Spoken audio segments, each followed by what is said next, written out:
भाजपा के राष्ट्रीय अध्यक्ष नितिन नवीन 27 अप्रैल को पहली बार राजस्थान दौरे पर आएंगे और इस दरमियान वे टोंक में 7 जिला कार्यालयों का उद्घाटन और एक का शिलान्यास करेंगे। साथ ही बूथ कार्यकर्ता सम्मेलन को संबोधित करेंगे। जयपुर में वे पार्टी पदाधिकारियों और कोर कमेटी के साथ बैठक कर संगठन और पार्टी के कामकाज की समीक्षा भी करेंगे। रिपोर्ट देखिए इसे पर।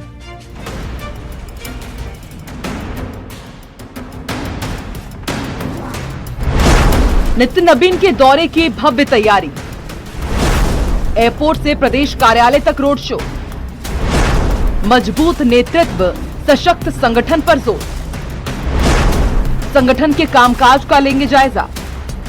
प्रदेश में भारतीय जनता पार्टी संगठन विस्तार और शक्ति प्रदर्शन की तैयारी में जुटी है। इसी कड़ी में पार्टी के राष्ट्रीय अध्यक्ष नितिन नवीन 27 अप्रैल को जयपुर दौरे पर आ रहे हैं। राष्ट्रीय अध्यक्ष बनने के बाद ये उनका पहला राजस्थान दौरा होगा, जिसे प्रदेश बीजेपी यादगार और भव्य बनाने में जुटी हुई है, जिसको लेकर प्रदेश अध्यक्ष मदन राठौड़ ने पदाधिकारियों के साथ बैठक की। व्यवस्था संबंधी कामों को अंतिम रूप देने के लिए तैयारियां शुरू हो गई हैं। प्रदेश भाजपा अध्यक्ष मदन राठौड़ के मुताबिक 27 अप्रैल को सुबह करीब 11 बजे नितिन नवीन जयपुर पहुंचेंगे। वहां से हेलीकॉप्टर के जरिए टोंक जाएंगे। टोंक में वो नए जिला कार्यालय का उद्घाटन करेंगे, साथ ही जालोर कार्यालय का शिलान्यास भी करेंगे। इसके अलावा कई अन्य कार्यालयों का उद्घाटन वर्चुअल किया जाएगा। अध्यक्ष आदरणीय नितिन नवीन जी 27 अप्रैल को राजस्थान पधारेंगे। वो यहाँ राजस्थान में हमारे भारतीय जनता पार्टी के 7 कार्यालय जिनका उद्घाटन होना है, जो बन चुके, पूर्ण रूप से सुसज्जित हैं, फर्नीचर वगैरह सब कुछ हो गया, उनका उद्घाटन करेंगे। टोंक कार्यक्रम के बाद दोपहर करीब 2 बजे नितिन नवीन जयपुर लौटेंगे, जहां एयरपोर्ट से बीजेपी प्रदेश कार्यालय तक भव्य रोड शो आयोजित होगा। करीब 10 किलोमीटर के इस मार्ग में 10 जगह स्वागत कार्यक्रम होंगे। ओपन जीप में रोड शो, बाइक रैली और हाथी घोड़ों और जेसीबी से पुष्प वर्षा जैसे आयोजन इस दौरे को खास बनाएंगे। पूरा मार्ग सांस्कृतिक कार्यक्रमों से सजेगा, जिससे अतिथि देवो भव की खूबसूरत राजस्थानी संस्कृति झलक दिखाई दे। खास बात यह है कि नितिन नवीन अपने 6 घंटे के जयपुर कार्यक्रम के दौरान प्रदेश कार्यालय में संगठनात्मक बैठक भी करेंगे। इसमें प्रदेश पदाधिकारी, मोर्चा और प्रकोष्ठों के संयोजक शामिल होंगे। इसके अलावा कोर कमेटी की बैठक में आगामी चुनावी रणनीति और संगठन विस्तार पर चर्चा होगी। राजनीतिक तौर पर ये दौरा बेहद अहम माना जा रहा है, क्योंकि देश के कई राज्यों में चुनावी प्रक्रिया चल रही है। ऐसे समय में नितिन नवीन का राजस्थान दौरा पार्टी के संगठन और रणनीति दोनों के लिहाज से महत्वपूर्ण संकेत दे सकता है। न्यूज 18 के लिए जयपुर से सुधीर शर्मा की रिपोर्ट।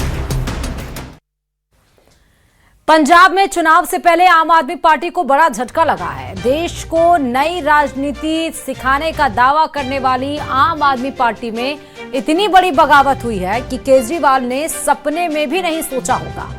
आम आदमी पार्टी के 10 राज्यसभा सांसदों में से 7 सांसद बागी हो गए। बगावत का ऐलान करने वाले राघव चड्ढा ने तो अशोक मित्तल और संदीप पाठक के साथ बीजेपी भी ज्वाइन कर ली। साथ ही दावा यह किया गया कि 4 और सांसद जल्द बीजेपी का दामन थामेंगे। अब आम आदमी पार्टी इस टूट को ऑपरेशन लोटस और बगावत को गद्दारी बता रही है। रिपोर्ट देखिए इसी पर।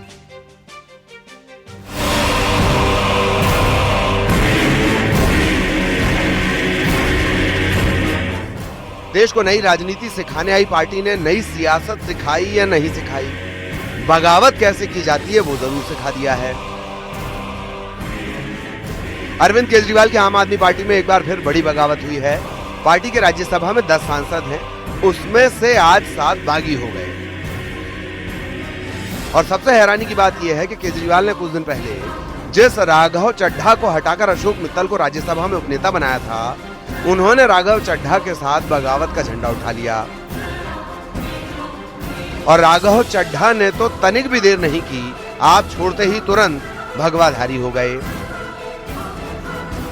मर्ज आवरसेल्व्स विद द बीजेपी, हम बीजेपी में विलय करते हैं।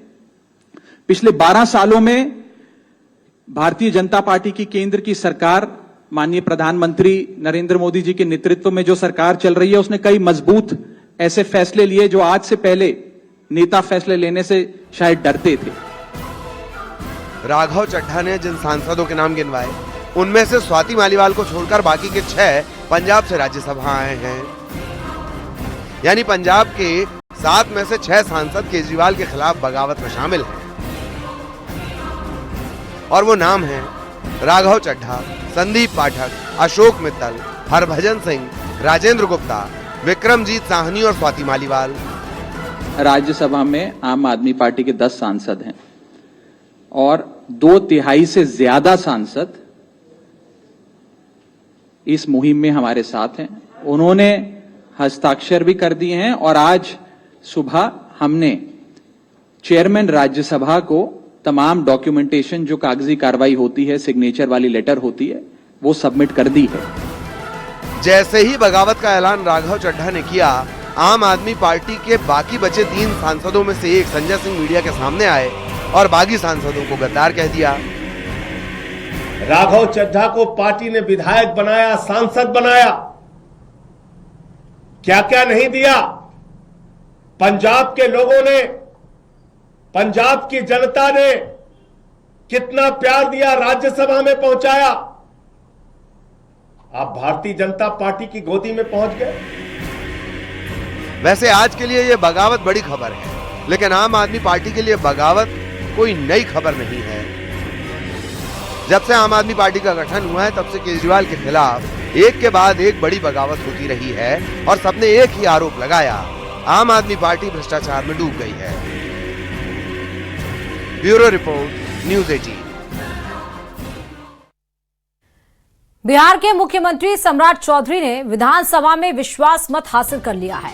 विश्वास मत प्रस्ताव को ध्वनि मत से पारित किया गया। वैसे फ्लोर टेस्ट पहले ही सरकार के पक्ष में था।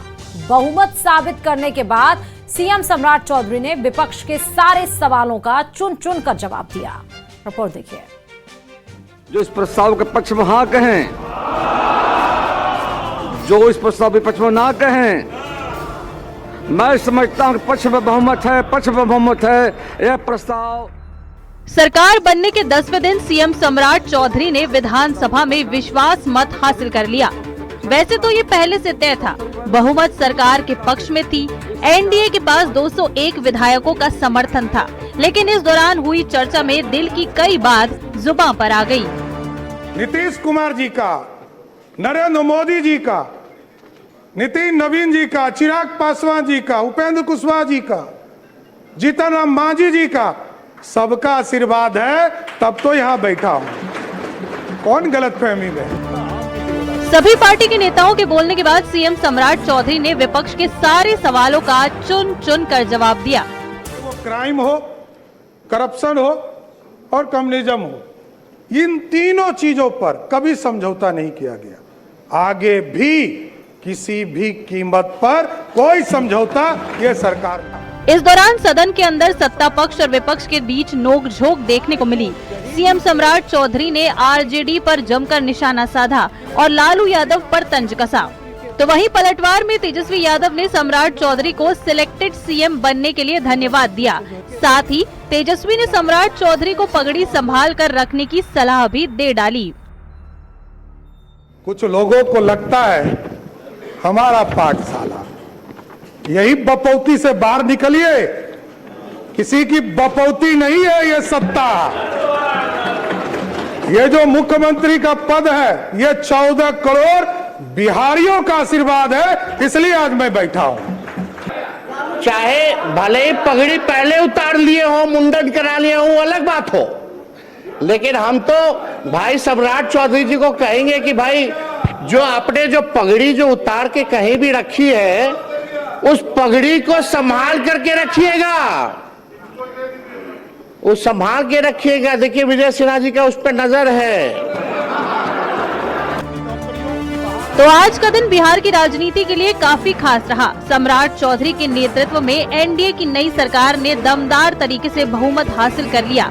अब नई सरकार के ऊपर जिम्मेदारी है उन वादों को निभाने की जो चुनाव में बिहार के लोगों से किए गए थे। न्यूज़ 18 के लिए ब्यूरो रिपोर्ट। और चलिए अब बात करेंगे बिहार के बाद बंगाल की, जहां चुनावी रण के पहले चरण में बम्पर मतदान से किसी को फायदा तो किसी को नुकसान। इस पर सियासी घमासान छिड़ा हुआ है।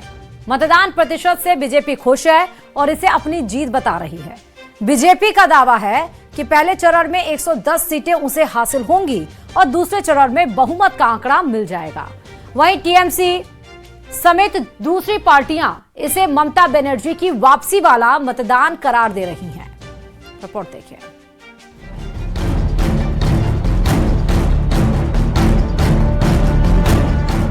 बंगाल ने पहले चरण में 92.88% वोटिंग कर इतिहास बना दिया है और इस बम्पर वोटिंग से बीजेपी गदगद है और बीजेपी ने बंगाल में अपनी जीत के दावे पर मुहर लगा दी है। कल पहले चरण के मतदान ने तृणमूल के अंत का उद्घोष कर दिया है। हर बुझता हुआ दीपक थोड़ा फड़फड़ाता है। टीएमसी का दिया बुझने से पहले थोड़ा फड़फड़ा रहा है।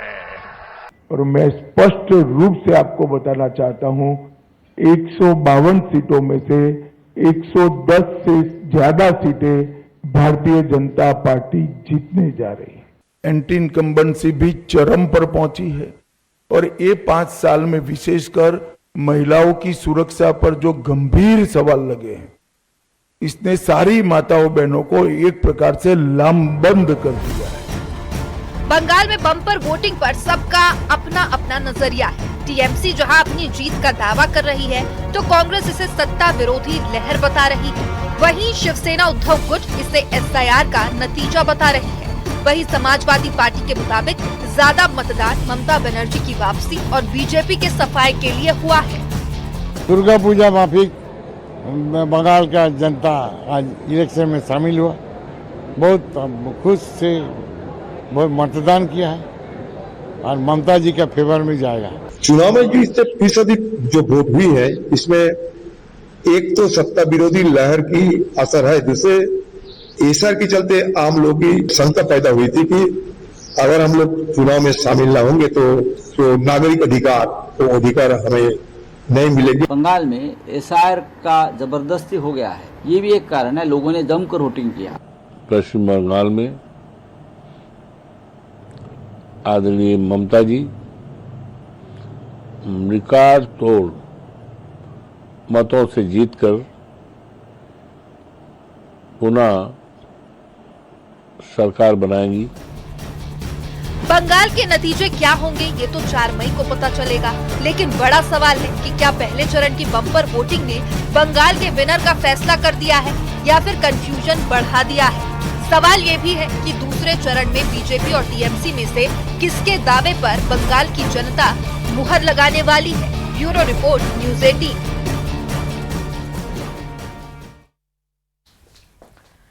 उत्तर पश्चिम बंगाल में पहले चरण की वोटिंग के बाद प्रधानमंत्री नरेंद्र मोदी का आज अलग अंदाज देखने को मिला।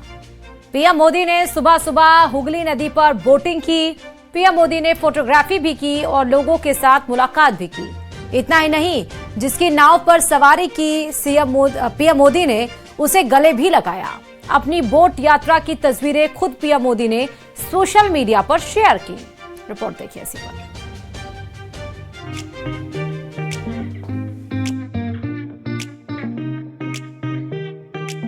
आम जनता से खुद को कैसे कनेक्ट किया जाए और कैसे जनता के बीच जाकर उनसे संवाद स्थापित किया जाए, ये प्रधानमंत्री मोदी से अच्छा कोई नहीं जानता।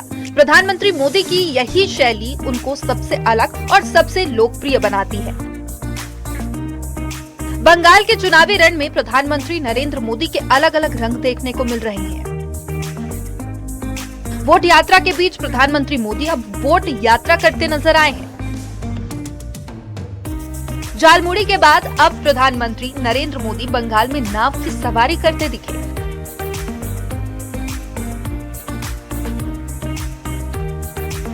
पीएम मोदी ने शुक्रवार को हुगली में नाव की सवारी की।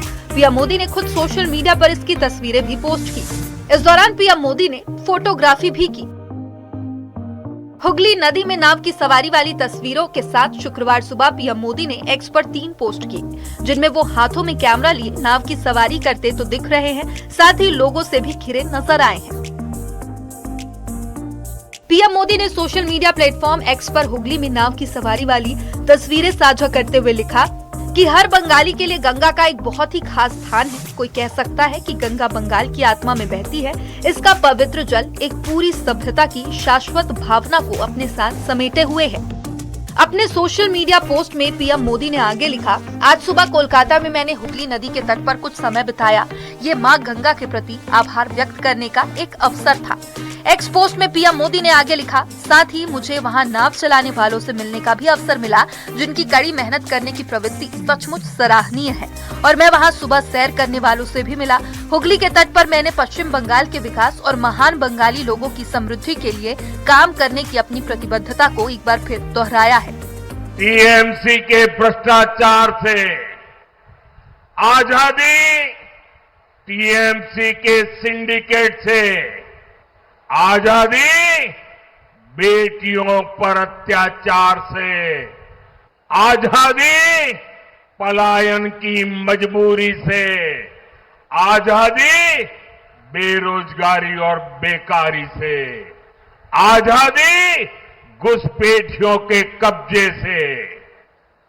बंगाल का गौरव फिर से लौटाने के लिए, बंगाल को फिर से अवसरों की भूमि बनाने के लिए ये आजादी बहुत जरूरी है।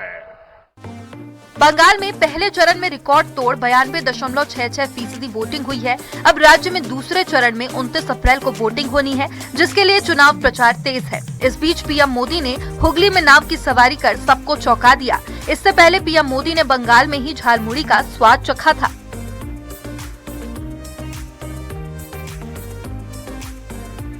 Bureau report, news 18।